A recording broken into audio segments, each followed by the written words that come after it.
இந்திய நாடு என் வீடு, இந்தியன் என்பது என் பேரு. இந்திய நாடு என் வீடு, இந்தியன் என்பது என் பேரு.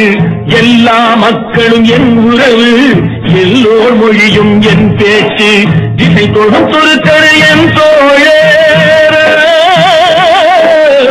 அல்ஹம்துலில்லாஹி ரப்பில் ஆலமீன்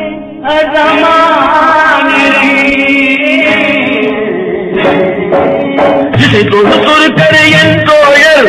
தேவன் இயேசுவும் என் கடவுள்.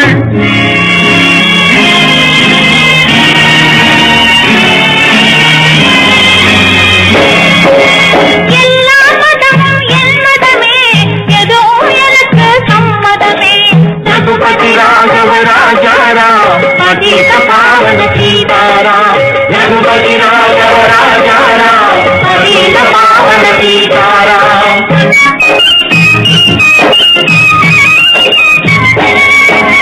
गंगै पायम वंगम कन्नल कदिगल कायम तमिழகம் தங்கம் விளையும் கன்னடம் கல் தென்னை வளரும் கேரளம்.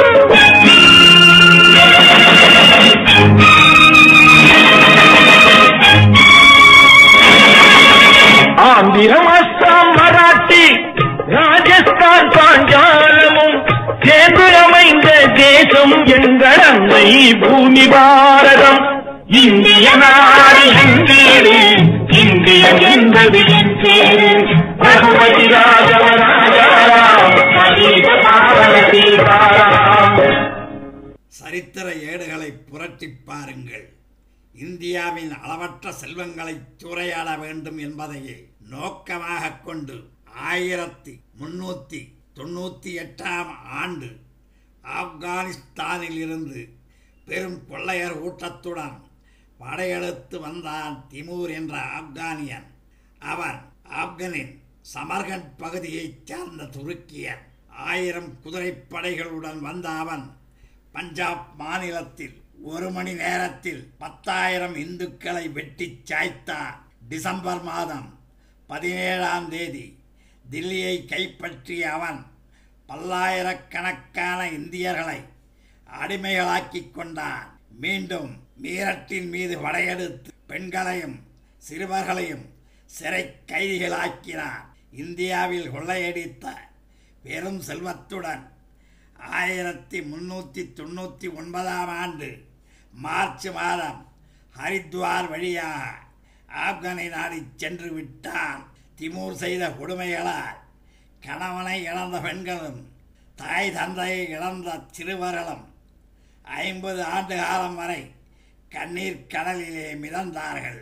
லட்சக்கணக்கான ஆப்கானிய அரக்கர்களால் கொன்று குவிக்கப்பட்ட இந்தியர்களெல்லாம் நமது உடன் பிறந்த கண்மணிகள். நாம் இப்போதும் இந்தியன் என்ற உணவற்ற போர்வையில்தான் சொகுசாக வாழ்ந்து கொண்டிருக்கிறோம். சங்கிஸ்கான், திமூர் போன்ற ஆப்கானிய அரக்கர்கள் வழிவந்த பாபரின் கவனம் 1512ஆம் ஆண்டு இந்துஸ்தான் மீது பரவியது. 1524ஆம் ஆண்டு பஞ்சாபின் மீது படையெடுக்க விரும்பிய பாபர் 1525ஆம் ஆண்டு நவம்பர் மாதம் இந்தியாவினுள் தன் பெரும் இஸ்லாமிய படைகளுடன் நுழைந்தார். 1526ஆம் ஆண்டு ஏப்ரல் 21ஆம் தேதி பானிபட்டில் நடந்த போரில் பல்லாயிரக்கணக்கான இந்தியர்களை இரத்த வெள்ளத்தில் குளிப்பாட்டி தில்லி ஆக்ராவை கைப்பற்றி முதல் இந்திய மாமன்னராக முகலாய அரசர் பாபர் முடிசூட்டி கொண்டார்.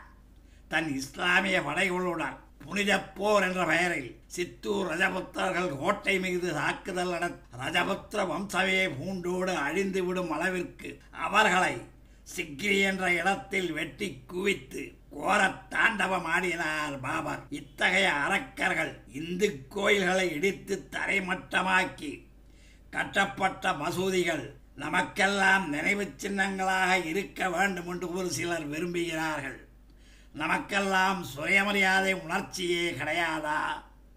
ராமர் பிறந்த மண்ணிலே ராமருக்கு நினைவாலயம் கட்டக்கூடாது. இந்தியாவின் மீது படையெடுத்து இந்திய கலாச்சாரத்தை பண்பாட்டை அழித்து கணக்கில் அடங்காத இந்து கோயில்களை இடித்து தங்கள் வெற்றி சின்னமாக மசூதிகளை கட்டி அகமகிழ்ந்தவர்கள் ஆப்கான் இஸ்லாமியர்கள். இன்றும் காஷ்மீர், குஜராத் போன்ற இடங்களில் நமது இந்து கோவில்கள் பாகிஸ்தான் இஸ்லாமிய தீவிரவாதிகளால் குறிவைத்து தாக்கப்படுகின்றன. ஆப்கானியர்களை இந்து கோயில்களை இடித்து கட்டிய மசூதிகள் நம்மை பார்த்து கைகொட்டி சிரித்துக் கொண்டிருக்கின்றன. பாபர் மசூதி இடிக்கப்பட்டதற்கு யார் காரணம் என்பதை விசாரிக்க மத்திய அரசால் டிசம்பர் 16 1992 நீதிபதி MS லிபர்கான் அவர்களுக்கு பொறுப்புகள் ஒப்படைக்கப்பட்டு நீதிபதி அவர்கள் தன் அறிக்கையை அரசுக்கு ஜூன் 30 2009 சமர்ப்பித்திருக்கிறார். தனது அறிக்கையை சமர்ப்பிக்க நீதிபதி அவர்கள் எடுத்துக்கொண்ட கால அவகாசம் 17 ஆண்டுகள். இந்த விசாரணை குழுக்காக அரசு செலவு செய்த பணம் 8 கோடி ரூபாய். அந்த அறிக்கை இப்போது வெளியிடப்படுகிறது. இந்த நீதி விசாரணை முழுமையாக இருக்க வேண்டுமானால் பாபர் மசூதி கட்டப்படுவதற்கு முன், அதாவது பாபரின் படையெடுப்பின் போது 1524 அயோத்தியில் என்ன கோவில் இருந்தது, அதை இடித்தவர்கள் யார், அதை தங்கள் வெற்றி சின்னமாக மசூதியை கட்டிக்கொண்டதும் உண்மையா என்பதை போன்ற செய்திகளையும் மக்களுக்கு இந்திய அரசு வெளியிட கடமைப்பட்டிருக்கிறது.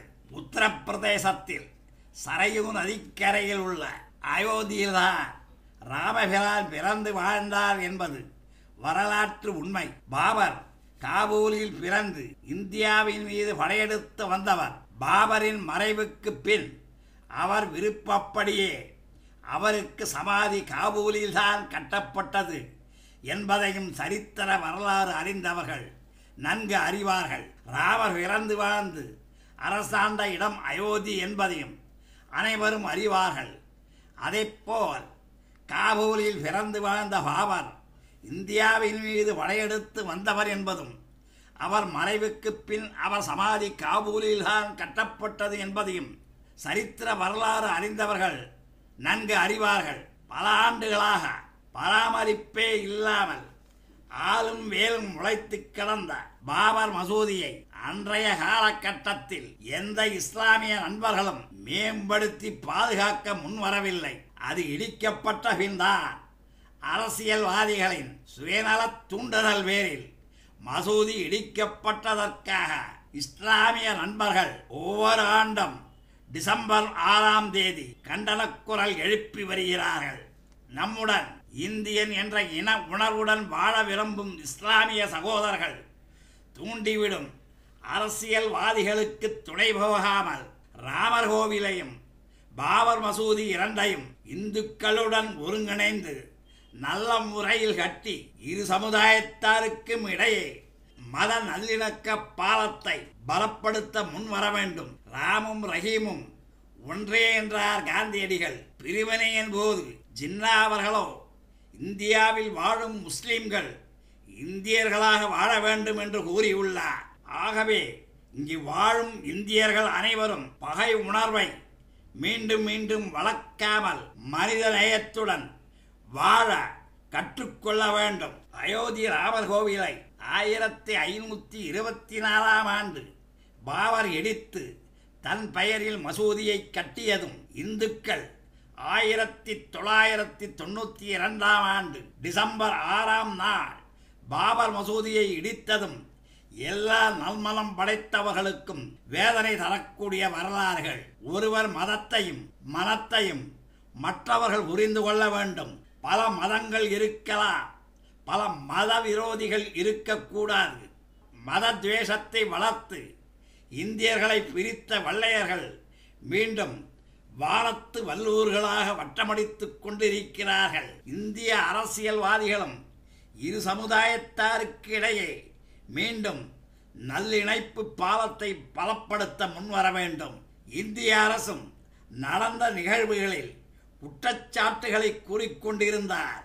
அதுவே இந்தியர்களிடையே வேற்றுமை உணர்வை வளர்ப்பதுடன் வெள்ளையர்கள் இந்தியாவில் மீண்டும் காலடி எடுத்து வைக்க சிவப்பு கம்பளம் விரித்தது போல் ஆகிவிடும்.